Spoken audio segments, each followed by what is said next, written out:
Hello guys! So nandito po kami sa Blue Orchid Restaurant.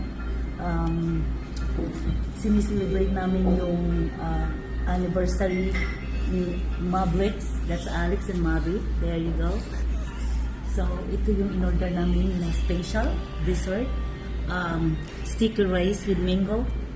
So guys, titikman na natin ngayon ang kanilang special sticky rice with mango. Okay?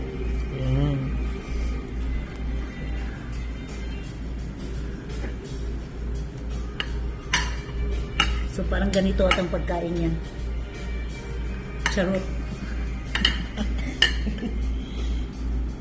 Okay. Na siya. Ready?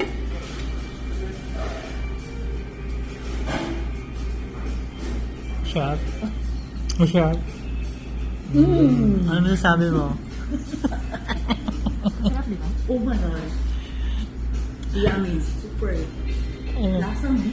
Lasa siyang biko ng Cebu. So, pinasarap sa linga at saka ng mangga. Kaya lang, 1, 2, 3, go. See you na naman sa next na restaurant, okay? Magdalhin namin kayo sa different kind of restaurant dito sa Jacksonville, Florida.